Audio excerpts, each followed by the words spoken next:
Hey everybody, welcome to Snow Talk. This is Wave 3 News meteorologist Brian Good. A quick version today as we are tracking these snow showers off to the south. More on that in a second. First off, snow stats for Louisville.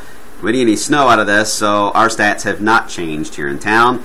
We are still below normal for snowfall for the season, and last year is still ahead of the game. On the board, half a Twix bar. I'm going to give that for Sunday. This looks more and more like snow flurries or snow mixed in with rain. Not a big deal here on Sunday. You could probably take the Twix bar completely off if that trend continues.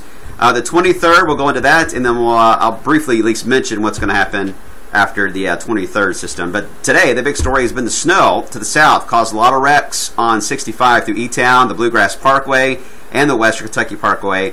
Quite a mess. We had some snow that initially fell, and then it froze on the roadways as it melted, and then the snow stuck to that. So you had a layer of ice underneath, and that really caused some of the biggest concerns for the morning hours. But notice, across I-64, at least north of it, blue sky overhead. Here in Louisville, we can see that. And then off to the south, the snow does continue.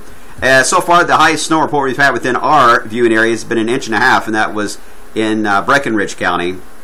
Many locations, about a ½ inch. Some areas close to 1 inch of snow. It's still going, though, from Hodgenville all the way down to Columbia. The band is working its way to the south and southeast, and that trend will continue through the afternoon and eventually fades away altogether. The winter weather advisory officially still in effect until 4 o'clock, but areas like Breckenridge County, for the most part, now in the clear, other than the roads being slick in spots. If we can get some sunshine to work its way in from the north here, that will help things out.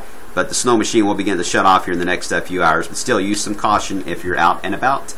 Above freezing in Louisville, at least 34 degrees. The sun's really helping out in Austin and Salem, mid-30s. So look at Bedford.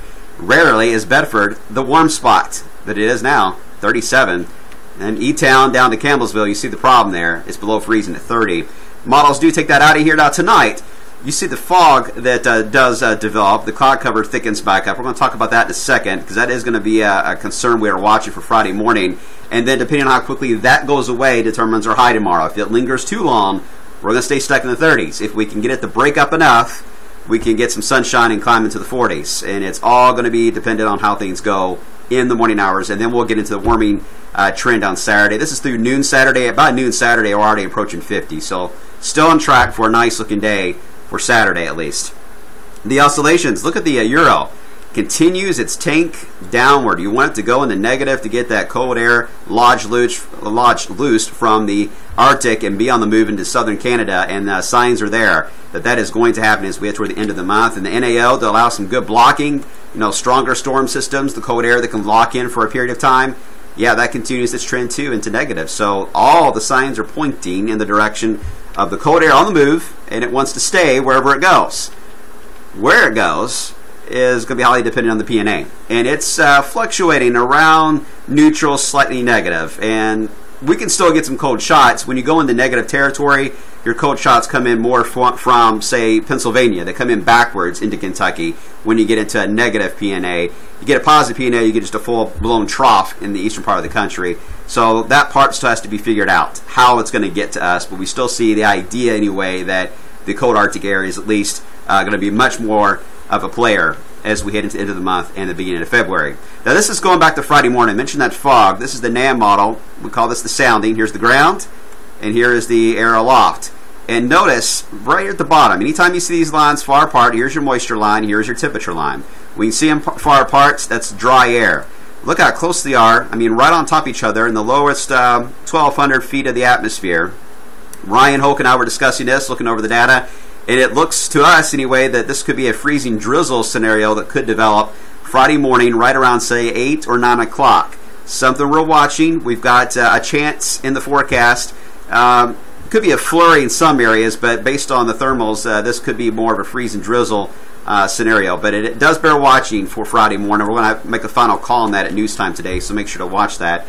And then as we into the weekend, mention the warm-up. Everybody knows that's coming on Saturday. Sunday, though, the trough comes in. This is the latest on the Canadian. It's still dominant with the northern feature. It doesn't see any type of phasing to the south. This will give us a few rain showers maybe, and then as a flurry.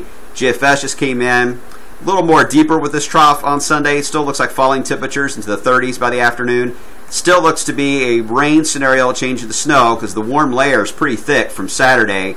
You've got to erode that down Sunday to get snowflakes to survive all the way to the ground level, and that's going to take a while. And by the time it does that, there may not be much moisture around. So that's why we're not too concerned about Sunday the way it's looking. But I wouldn't rule out some flakes anyway as we head into time. And as we head into this afternoon, you see there how that clearing line will work its way in from the north. So that's how things stand right now. It's a short block today.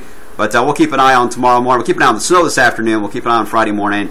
But right now, I think the big news for all of us is try to enjoy Saturday and soak in that sunshine while you can. We'll see you today at 5.